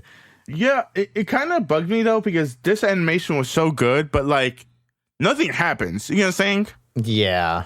I mean, but it's like a good. I understand the meaning behind it because it's like, oh, something might have happened. Oh, it's fine, but it's like I understand what they was going for. That's what I'm gonna say. I understand what they was trying to go for. I mean, there wasn't a moment in this scene that I knew exactly what was happening immediately. As soon as he called Mayuri, it's like, okay, he's going to run home and walk in on them in the bath. But I just, the whole way they animated the scene and even the sound design on it, like, I still think it really did a good job of forcing you into, like, what the fuck was going on in his head in that moment and the tension and panic that he was feeling. Yeah, exactly. And then, of course, he walks in on them bathing. And Steins Gate, good job for not being super fucking horny. Well done. I'm sorry, Owens, but I have to disagree with you, dude. This set of episodes has a lot of butt shots. It does. There's so many, dude. This episode basically starts with Amane getting into racing position, and we just get a shot just directly into her ass. Yeah, which is I think Ruka has a butt shot in the previous episode. I mean, I have to admit, butt shots are fantastic because I'm a butt guy myself, but like there's a lot of butt shots, and there's some crotch shots for Okabe too. Something I think I've realized, I think a lot of things use like a lot of lower body shots because it's cheaper and easier to animate. I notice it in like a lot of Japanese video games and a lot of anime, where even if it's just like a panning camera, because you don't really have to have the hair that much, and you don't need like any dynamic in the face. You just have like a static shot of their lower body. Like you get like a lot of feet shots and stuff in anime too. And I know not all anime is made by Quentin Tarantino. So, and also especially the way it leads in, because I friggin' love this scene too, where they're scolding Okabe. And he doesn't fight back. He's just sitting there with his head in his hand. And Makase's like, starting to realize like something's clearly not okay here. Why isn't he screaming at me? Yeah. Daru shows up and he's like, hey, I got into CERN more because CERN's like connecting to us. We have access to the LHC. No one thinks that's weird, right? Okay, cool. We're good. What's the LHC? Large Hadron Collider. Oh, okay. Yeah, and then Okabe freaks out and there's ominous music. And that is the end of that episode. My final note is, what the fuck is that pixel? Which we already discussed, but I'm still wondering what that pixel is about. I don't know if there is more of it in the next episode, but my final thoughts on episode 11 is, how the fuck does no one think that their connection to CERN is not suspicious? How are they all just like, no, it's fine? That's dumb as hell. Shame on you, Steins Gate. Come up with a better explanation. The only thing I can think of is that they're so focused on like this time leap thing that they're not even worried about what happened on the computer, which Daru is a fucking idiot. So it kind of makes sense that he would just be like, I am super hacker. And like, yeah. And then the other ones are doing science. So like they're a little bit busy. The fact that they're connected to Sean is just, it means to plug up the fucking project. That's what that means. We're done. We're done with this time stuff. Let's build that lightsaber that we have, you guys. Yeah, nothing can probably go wrong here. Oh, shoot, guys. I've just remembered we watched episode 12 this week, too. Oh, yeah. Well, episode 12 is really not interesting. I think we should just end the podcast right now. Bye, everybody. Next time on My First Enemy.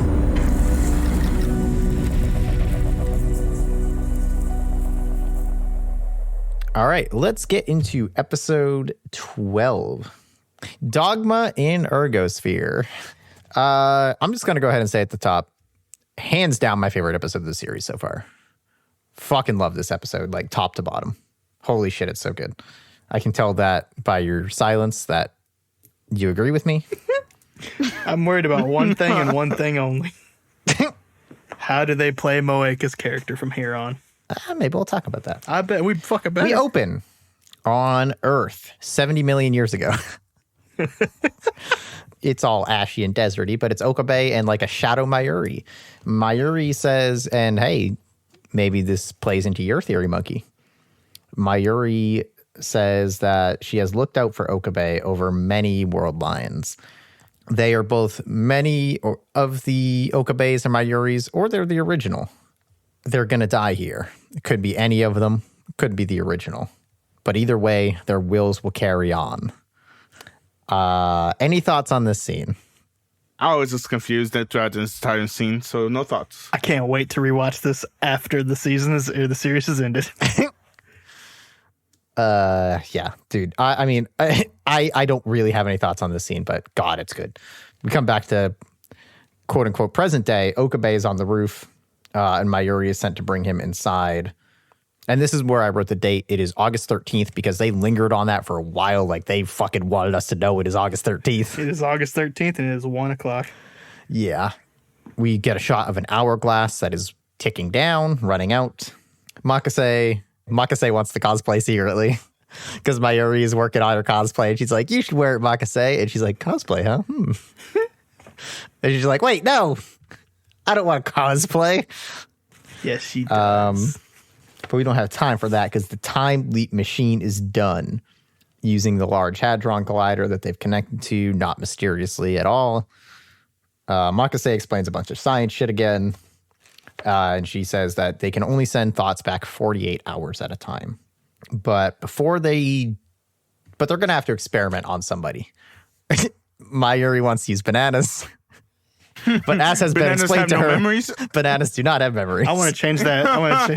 I don't think she doesn't want to use bananas. I think she knows exactly what's going on, and she's not at all on board. I think you're 100% correct. But that was adorable. Yeah. Again, like, did I actually say again? Bananas do not have memories. It was so good. And is this where she looks to Okabe, not Halloween? Yep. She's like, yeah, what do you think, Okabe? And I'm asking Okabe, not Halloween. And he responded as Okabe. And I put, that's really interesting. Because he doesn't think they should do it. Yep. Because, I mean, as we saw in like earlier episodes, like he knows what can happen if it goes wrong, and he doesn't want that to happen to any of these people. No, this is by far the smartest thing ever. But what he says afterwards is the dumbest thing he could do. What is that? Giving the technologies to somebody else. This technology is way too fucking powerful. It needs to be destroyed. Well, they'll give it to an appropriate organization. But Makase, I mean, as we know, Makase and Okabe can't let this go. Like, they couldn't just bury this. They think it's going to work, and they have to see it work. Like, I think they know the risks, because they're like, this is some hot shit, and we know it, and we need it to be out there for our own scientific appeasement. Although, I mean, to be fair, they do. I guess you could also take the angle, like they think CERN is also developing this technology. So if they could find an organization that they think is suitable to have it. And yeah, everyone agrees. Like, yeah, no one wants to do this. They go shopping, Makase and Okabe. Makase is again getting weird ingredients because she doesn't know what she's doing. And she says Okabe looks relieved, like a cat that just got out of the vet. Yeah, that was pretty funny. And then they go out and they drink some Dr. Pepper together. They're drinking together. Like from the episode whatever. Yeah, where Okabe is like, let's drink Dr. Pepper together. And Makase lets on that, like, yeah, I was relieved too. Because that would have been crazy to do and no one wants to do it. And then she has her... they have their conversation about Mayuri, where Makase says, Mayuri may have seen more than both of us. I mean, yeah, this kind of plays into what Monkey was saying earlier, where if it wasn't clear by now who the quote-unquote heart of the group is, it's definitely Mayuri. She's just there to have a good time, and she seems like ditzy and dumb, but kind of sees through everything that's happening. And, like, she knows who these people are. No one's that kind of ditzy to where you're not picking up on what's actually going on. She just would rather, cosplay and stuff. And then we have the scene on the bridge, and my actual note is don't flirt and be happy. Fuck. Because that means bad shit is coming. Did you actually catch that? Or What? guess that this episode was that?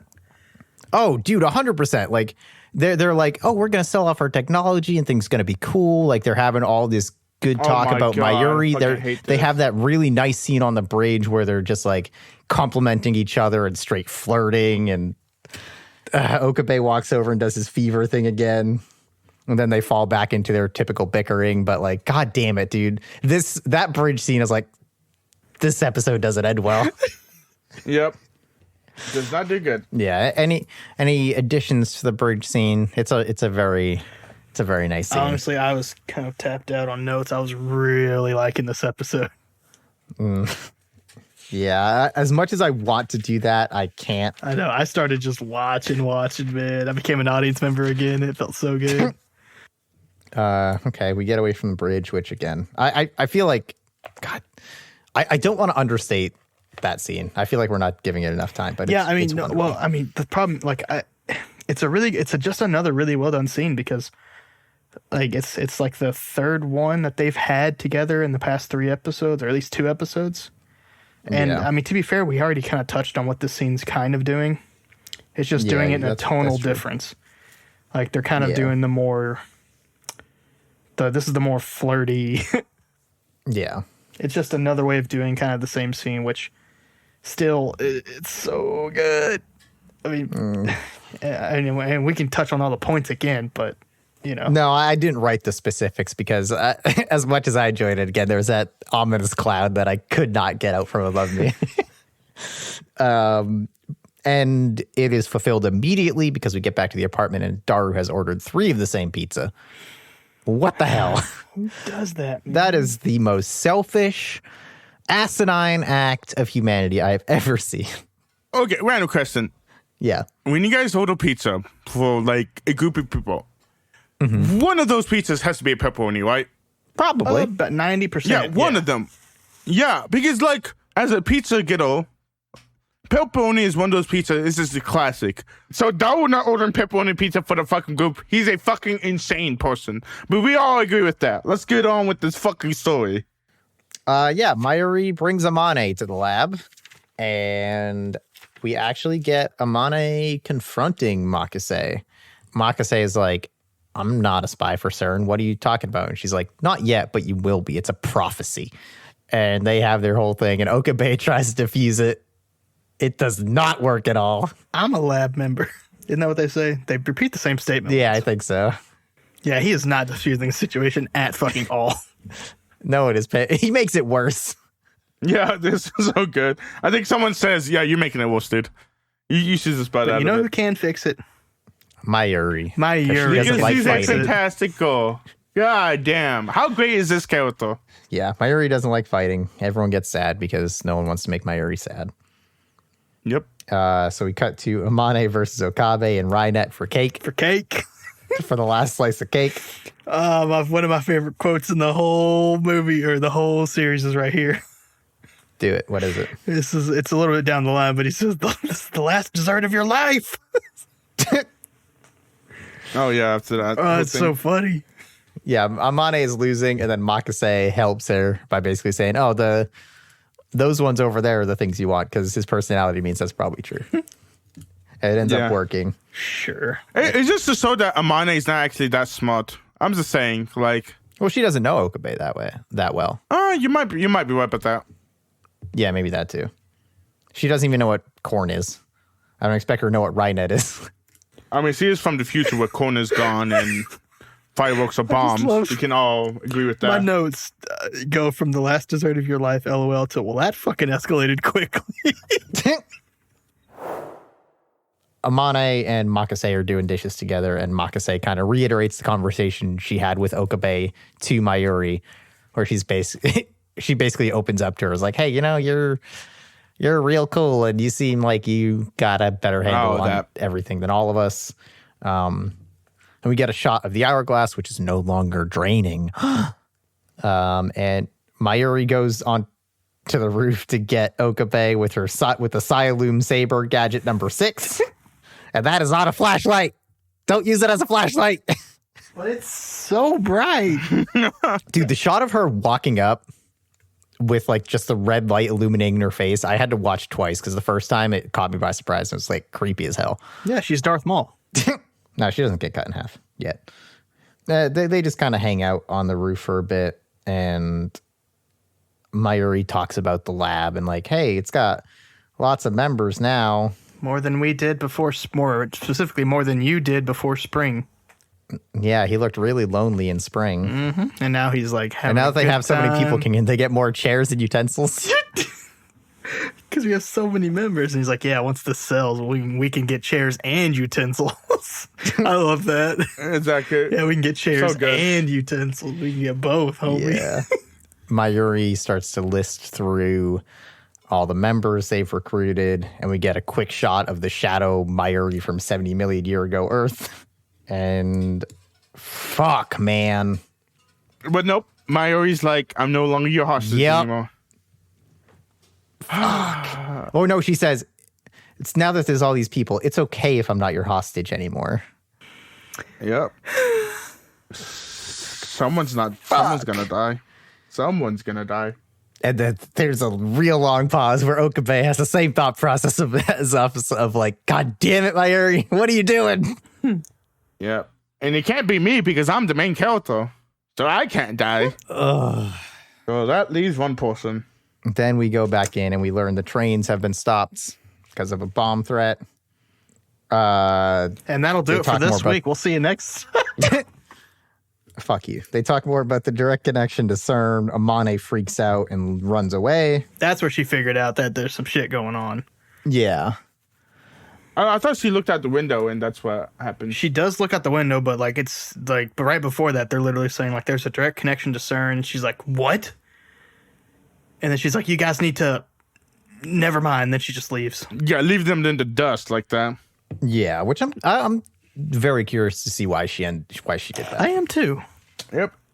We get a really great shot through the hourglass, and the speaking is muffled, where Okabe picks it up and kind of notices that it's stopped, and then the heartbeats start boom boom boom in the background as we get a quick shot, a first person shot of someone slowly ascending stairs, and then boom boom. Mayuri's watch isn't working. Oh no, she just wound it. Okabe looks a little worried, and then boom, in through the door, bursts masked gunman. One smashes the TV. These masked gunmen look so random. They're all wearing white masks, but like one of them is wearing like a Hawaiian shirt or something like that. Yeah, like fucking uniforms. Yeah, I don't know if these guys are like, I'm going to say like the militia or something. You know what I'm saying? I don't know. No, if they're definitely not a militia. Militia has fucking uniforms. These people need to get their shit together. Like, you gotta pick an aesthetic. Is it blue jeans with like flannel on top? Are we doing the fucking suit and tie Blues Brothers look? Like, what are we going for? Because you're right. They just all come in there with their fucking white mask, and that's the only thing that sets them apart from everybody else. And it's bullshit. Yeah. Perhaps they're not part of an organization. Undercover? Perhaps they're more mercenary. You might be right about that too. Perhaps it is their boss who walks in through the door, and in that slick leather suit, it's Moeka. God, you gotta love leather white. Oh, hands down. Yep, leather's so good. White orange. That's fine. Oh no, shit! No, I'm totally wrong, because literally the first thing she says is, "Oh yeah, CERN will take the time machine. Thank you." Yeah, she's a CERN agent. And that's where Steins Gate ends. Thank you for joining us. Oh my gosh, this joke. We got one into the fucking ground. We don't want main character to die. But she says we need. I know, man. Okay, so she says we need Makase, we need Okabe, and we need Itar. I forget his real name. Daru. It doesn't fucking matter. We know Daru, and Okabe's like, wait, but what about Mayuri? And Moeka's like, she's not necessary. Slow zoom in on the trigger of her gun. Bro, she fucking kills her quick. Like, sound design so good in this scene. And we got our second main character death. That just blasts her in the head. Her watch flies off and is shattered. And Okabe, what the hell is this? Dude, I don't know if you guys saw, but there was the animation where Okabe is holding Mayuri, and it's that like really fast animation, which means shit just went down. Like, oh my gosh. Whew. And then on my notes, I put down no, and I scribbled down to the end of the page because I was so sad that this happened. I know Mayuri's not dead, but my gosh, I do not want this fucking scene. The best school out of the fucking series dies. This Mayuri is dead. No, because if that was true, then Mickey said you should be dead too. I mean, it could be the original. It could be a different Mayuri. Either way, her will live on. It will. Yeah. So, all right. First of all, I do want to say that like this scene, this is not a fucking sad scene for me. It didn't hit me that way. This is much more of a. I was with Okabe. With him yelling, "What the hell is this?" Dude. Yeah, I had a much more like in shock kind of fuck off reaction in a good way. Yeah, in a good way to the scene. No, I know what you mean. So I do kind of want to talk about that point a bit because I kind of in our closing questions.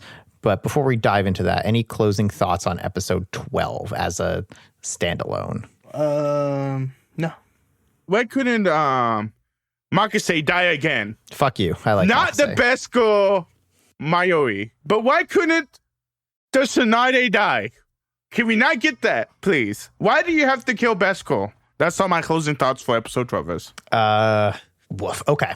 So do we think we get Mayuri back?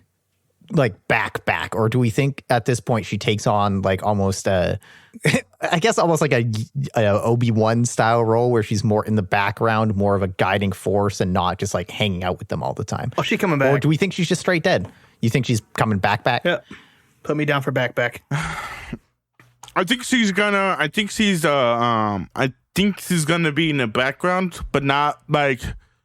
I think it's gonna be Okabe trying to figure out a way to revive her. To save her, yeah.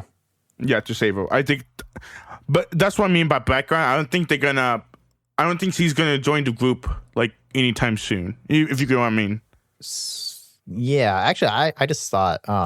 So Makase said they can only send thoughts back 24 hours. So I think we probably jump back 24 48 hours. 48, sorry. 48, yeah. 48 pretty quickly here. And that's where Okabe starts trying to save Mayuri. And I think things are kind of going to spiral out of control from there for the rest of the series. But we might get like one episode of establishing, like, of them in captivity and establishing what's going on with that before they somehow manage to do time travel stuff.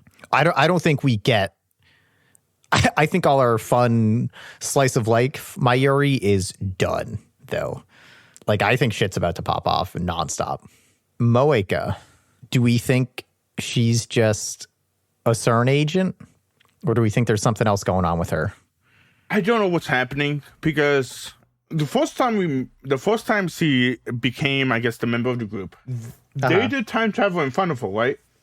I don't know if she was ever there for any of the experiments, except for her own. Yeah, so she knew that time travel was a thing already with them. Uh-huh. And then the IBM 5100 of it's called. I think, did she get that in that time period that she was in? I don't think so, no. You don't, okay. So it's weird the fact that we got to this point. We got to the point where she was basically able to time travel backwards with the text message. It did work because she did not show up again. So whatever happened. But in this timeline, Mokase... Oh, shit. What? That's why she's taking fucking pictures all the time. She's fucking time hopping, but she doesn't retain her memories like Okabe does. But for whatever reason, the pictures don't leave her phone. So she takes the pictures, as she said, as proof that she was there, like fucking Memento style, to piece things together. Well, you might be right about that. Sorry, I interrupted your thought because that just popped in my head. Go ahead. No, it's just like, so there must be something going on because Mokase did not try to kill them the first time they did this. Moeka. Oh, yeah. Moeka did not try to kill them the first time. So something different might have happened in this time for Moeka to try to kill them. Well, I think she wanted them to develop this technology. But did Mayu said anything about time leaping or anything like that? Yes, Mayuri specifically talked about the time leaping to Moeka. Okay, then I guess this is the reason why Moeka would try to kill them, I guess, is because of this. But I mean, again, my question was, do you think that she is just a CERN agent, or do you think there's going to be something else with her? She's going to have her own motivations. Do you think she's going to turn at some point? Like, what do we think is happening here? I think she's going to turn. I don't think she stays as a CERN agent. I think she's going to double cross CERN. Anthony, thoughts on Moeka? I don't have any thoughts on her. I just don't want, because like I'm real nervous because I don't want her to just be this like, oh, she's shining finger walking with her phone to like, now I'm an agent, suck it. Mm-hmm. I don't want that. I don't want them to just write that in. I want explanations, and they better be good. I think this anime has proven to me so far that they have thought of stuff like this. So, yeah. Anyone have any plot-related questions? Okay, so Mr. Braun is definitely a guy who knows about time travel. I mean, yeah, I think Mr. Braun is... Every good mystery has the character that seems tertiary, and then, oh, fuck, it was Old Man Jenkins. Good job, Scooby-Doo. And Mr. Braun, I think, is 100% that guy. Like, he's going to have a... Like, he's definitely, like, the shadow figure of this series, I think. Yeah. The shadow agent for CERN. Or like, he's the guy who, like, he comes out at the end and was like, I was behind it all along, or some bullshit like that. Yeah, you might be right about that. But, yeah, I mean, there's no reason why this guy is into CRTVs like this. And the reason why his fucking TV's on while they're time hopping, there must be a reason for all of that. So I think he knows. He knows something. Yeah, I agree. Yeah, I guess before we move on to general series questions, any hot takes, comments you'd like to get in, questions? Order more pepperoni pizza than specialty pizza. Anthony? No, I need to start watching these a day in advance so I have time to think. I've got an idea, and I'm going to marinate on it, and I'll get back to you guys next week. Okay. Oh, no, dude. The idea of Miri going back in time to save Okabe, that was totally off the whip, dude. That's how much I thought of it. I like that theory now, actually. After the Yeah, 70 million years or thing. I didn't even think about that. Oh, I guess maybe worth noting, like in that scene where Mayuri says, like, "Oh, I was worried you would die, and then I wished on a star." He says, like, "Oh no, that was the Steins Gate will that saved me," or whatever, something like that. Okay, so we are at the halfway point. How we feeling about Steins Gate so far? This is not my anime. It's fun to make these theories and stuff like that, but this is completely not me. I would have dropped this. I would have dropped it now, actually, after they killed off my favorite character. Still? Yeah. Well, I mean, you know she's not dead. Or dead, quote, unquote. No, it's not the fact I don't want to know why. I'm just like, it's really boring in a lot of parts. And when they decide to amp up the thing, it's really cool. But I'm just there, like, flicking my pen, wondering when is something interesting is going to happen. And when stuff does happen, it's cool. But dang, it's a slow burn. And I do not like slow burns. Is this anime good? Yes. But I would never have watched this by myself. Well, okay, but so watching it though, would you say you are enjoying watching it? I'm enjoying watching it with you guys. Okay. I would never watch this by myself. Anthony? I'm gathering my thoughts. Okay, I will go then. I'm fucking in. I'm all the way in. You said that about Evangelion. I don't think I said that about Evangelion. I think I was a little more. No, you are. You did. Yeah, you did. Okay, whatever. Burn me again. I don't care. I'm fucking in. I trust this way more than Evangelion. It's been better from the rip. They actually have character development. Yeah, I mean, like you said, it is a slow burn, but I think they're doing the slow burn really well. I do like a well-constructed time story where the stuff is like slowly meted out, and as you get the revelations, you can look back and be like, oh, damn. I don't think this is going to be that full of them. It's not that large of a cast, and it's not, that long of a series. But I still think I think it's going to end up delivering on that stuff, and I don't think it's going to be as simple as a loop. But yeah, I fucking loved episode 12, so I am full in at this point.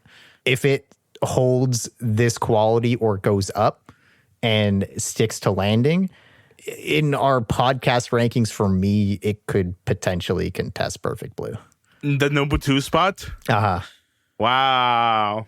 That's cool. I just don't want to get hurt again.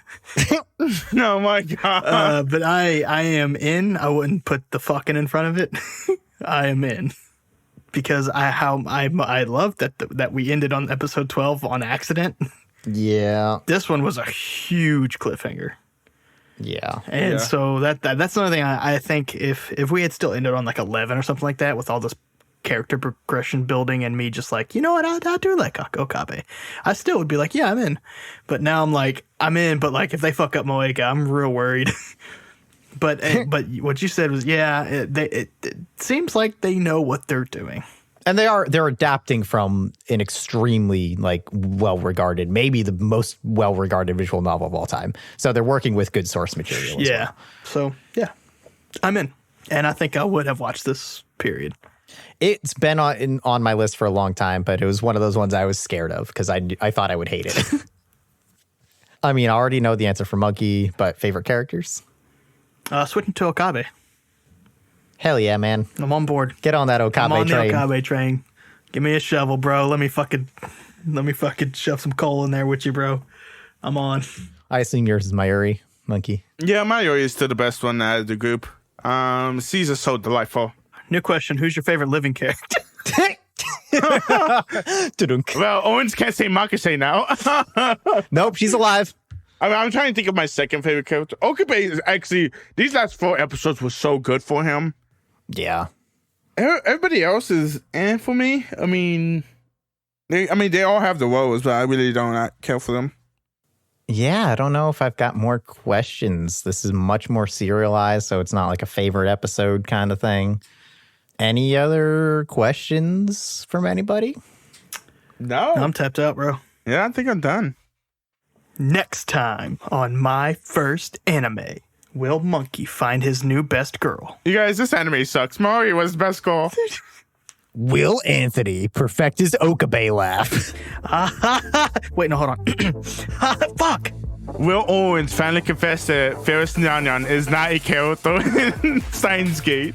Guys, look at the credits. It focuses way too much on her. They zoom in on her. She gets a solo panel. She's one of the first ones to pop in at the end where they're all looking in different directions. That's good. Find out next time on My First Anime.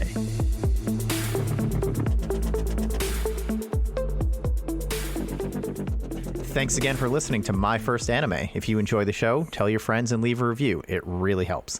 I'm Chris Bailey, and you can find me on Twitter at Chris R. Bailey or hear me play Pretend on the actualplay.network podcast.